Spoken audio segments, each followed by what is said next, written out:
dalawang pula, dalawa, anim. Ito parehas ang kulay nitong dalawa, oh. Ayan. Oh. Tapos ito naman parehas ang kulay. Ito parehas naman ang kulay. At ito po yung inay natin. Ayan, may bagong sisiw naman tayo, bagong pisa. Ayan. Oh. May bagong pisa na naman tayo. Ayan. Ito po yung nanay. Ayan. Oh. Tapos yung kanyang mga sisiw ay 6 na piraso lang po. Ayan. Bugok po yung isa. Ayan. At ating lalagay na sa isang kulungan para masanay na sila rito sa ating kulungan na to. At tayo hindi pa nakapagpapakain sa ating mga alagang manok. Ayan na. Kukunin na natin yung mga sisiw, ilalagay na natin dito sa inahin. Isasama na natin. Tapos yung ating mga manok na iba, ayan. Ayan, mga dumalaga, mga ilang linggo pa, mangingitlog na rin yan. Ayan. Gabi, lakas ng ulan rito sa amin. Napakalakas ng ulan sa amin kagabi. Talagang buhos ang ulan. Ito. Kukunin na natin itong 6 na sisiw para maigaan ho nila.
Ubos na yung pagkain natin na naman. Oh, ganito kalakas sa pagkain ng manok. Mabilis maubos. Pero wag lang magkakasakit dahil siyempre pag nagkasakit ang manok, sayang yung ginastos mo, sayang yung pagod. Di baling malakas sa pagkain basta lumalaki at maayos ang katawan.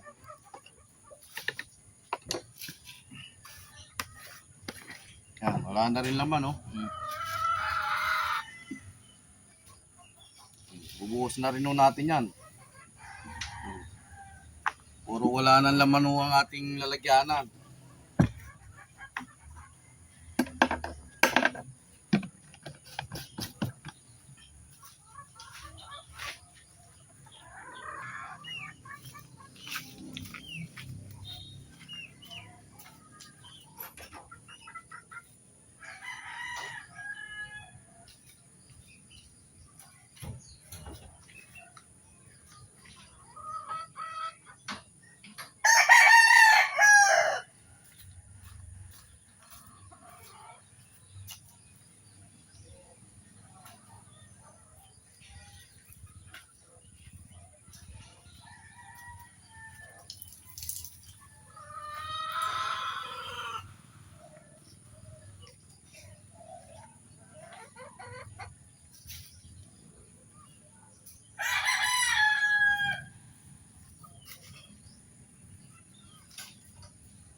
check natin yung fluid.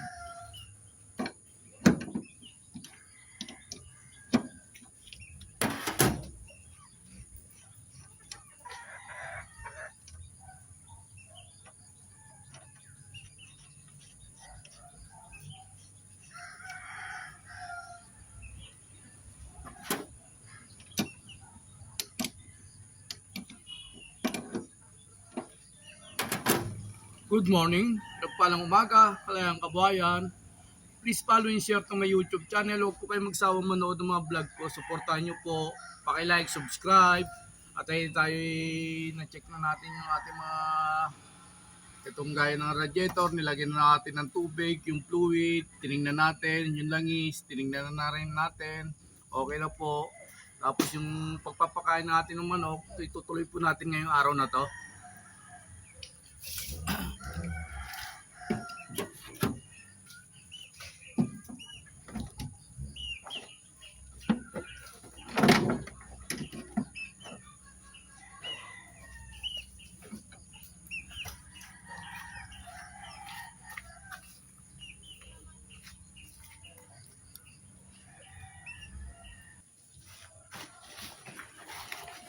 Ililista natin yung ating bagong pisa at yung nakarang araw na hindi natin nailista. Para hindi natin malimutan kung kailan pinanganak o anong araw o anong buwan pinanganak yung ating mga alagang sisiw at saka pisa. Titingnan ko lang muna kung anong marking yung napisa ngayon.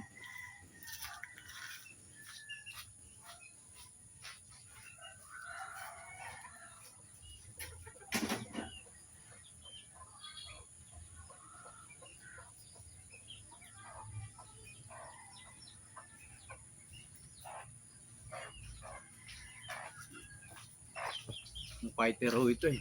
Mabilis maglaro ito. Itong inay na ito mabilis maglaro. 0-0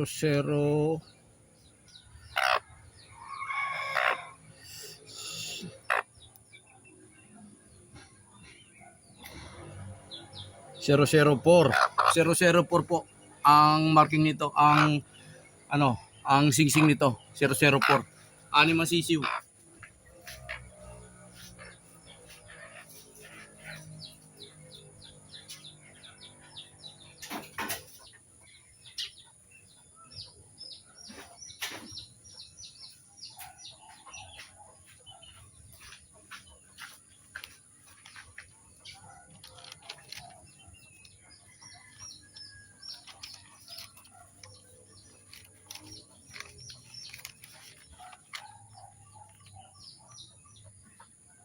Zero, 04.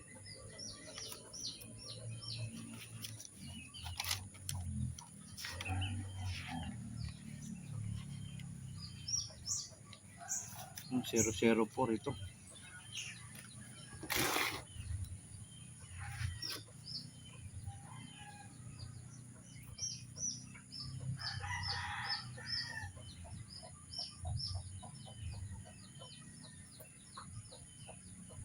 Zero, 04.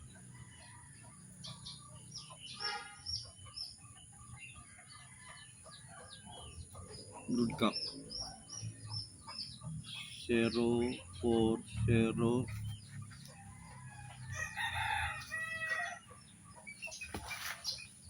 Broodcock 040.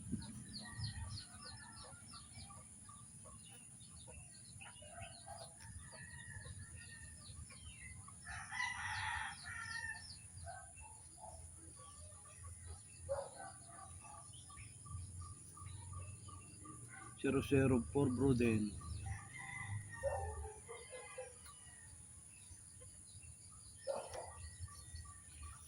Ngayon, napisa. Nililista na ho natin para hindi tayo malito. July 24, 2026. Anim ang sisiw. Ayan, nalista na ho natin. Pero pa ho tayong titingnan na isang inahin na napisa nung nakarang linggo. Titingnan natin kung anong sing-sing nun para may lista na rin ho natin. Ito po yung ating isang inahin. Napisa po nung July, pag-isang linggo pa lang po. Ayan. Ang number nito 045 po sa sing-sing po sa sa paa 045. Ayan. Siyam po ang sisiw nito, siyam. At ililista na rin natin to. 045. Hanapin ko muna rito. Baka meron nang nakalista rito. Kaya hanapin ko muna bago baka magkadoble. Dalawa kasi ang listahan ko rito. Pero babaguhin ko to. At aking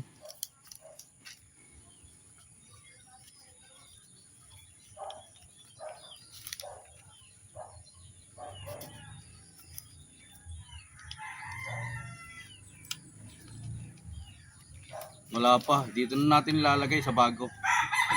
045 siya mang sisiw.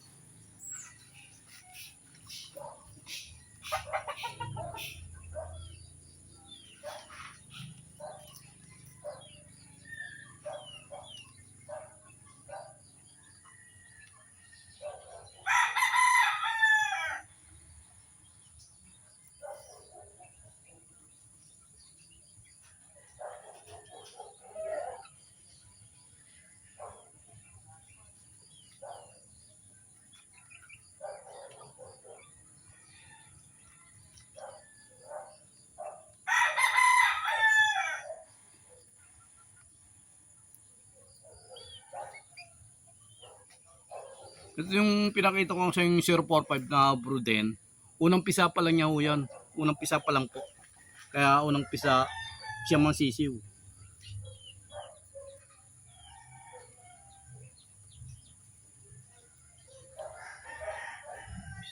Ang tatay niya, yung mabagsik na broodcock natin na lemon sweater, yung po ang tatay niya. Kaya ating titingnan. At yung mga anak noon, pag naglaki yan, dyan na rin natin ibabalik sa tatay niya. Para sabi nga, back to papa, back to mama. Unang pisa, napisa, unang pisa.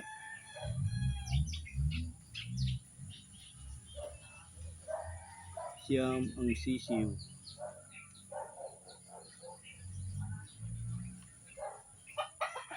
Siyam ang sisiw.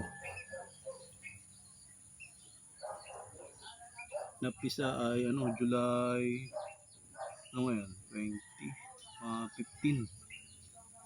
15, 16, 17, 18, 19, 20. Napisa 15.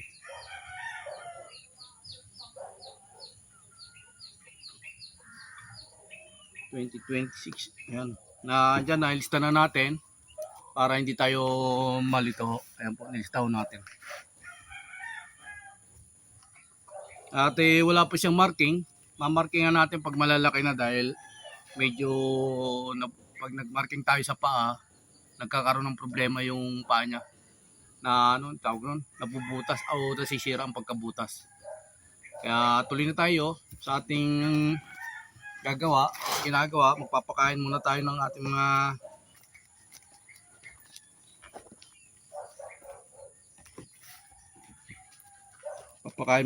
ating mga alagang manok na nasa buslog at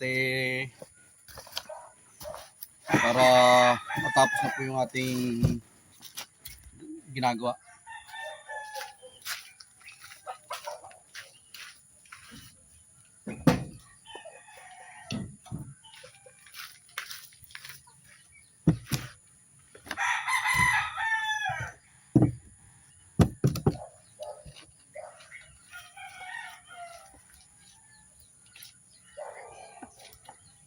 Ganyan karami po yung ating pinapakain sa kanila para busog na busog sila at sulit po yung kinakain nila.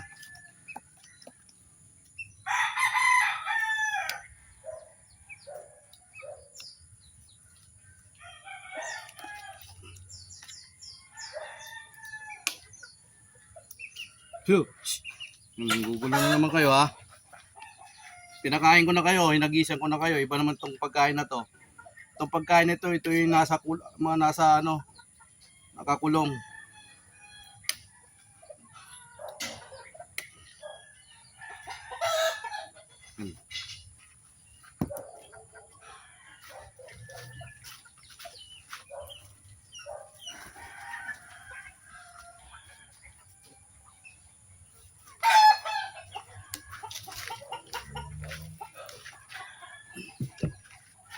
Yan po.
So, kulit talaga yung mga manok ko na yan.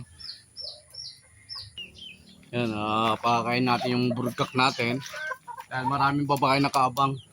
Pag binaba natin itong pagkain niya, hindi naman siya mabubusog dahil pag sasaluhan naman siya ng mga babae. Kaya hinawakan ko yung pagkain niya. Yan. Hinawakan ko para mabusog siya dahil pag dun sa baba, kakain ng mga alpas na babae. Yan, nangingitim siya.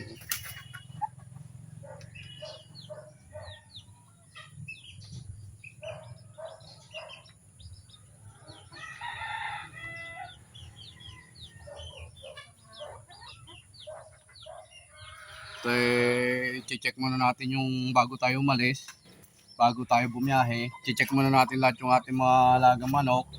At para tayo makabiyahe na.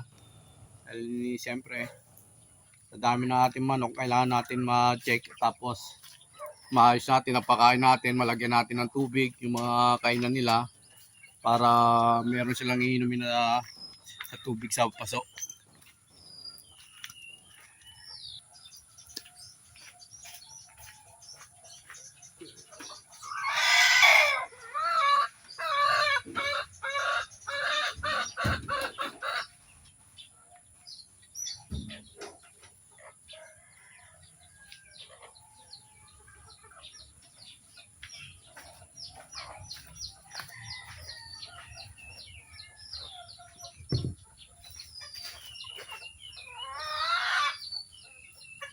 Yan, nakaligo na tayo, nakabihis na tayo pang biyahe. Dahil bago tayo bumiyahe ng jeep, ang ating mga painuman o pakainan ng ating mga alagang manok, hugasan natin para meron silang tubig na malinis at meron silang tubig na inumin. Kaya lahat ng mga paso na ginamit nila sa pakainan, hugasan muna natin para meron silang tubig na inumin.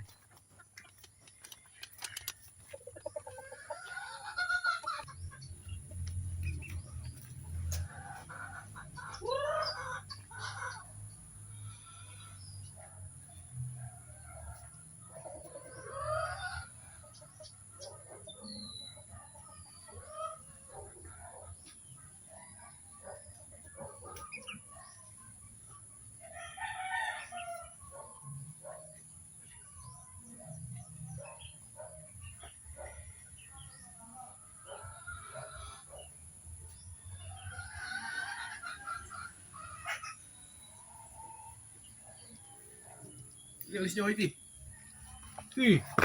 Extra pa dyan. Alis ka dyan. Alis ka dyan. At mababasa ka dyan. Alis dyan.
Please follow and share to my YouTube channel. Huwag po kayo magsawang manood at mag-subaybay sa mga vlog ko. Please, paki-share na rin po, paki-subscribe. Go, go! Yung palang umaga! Kayang kabayan!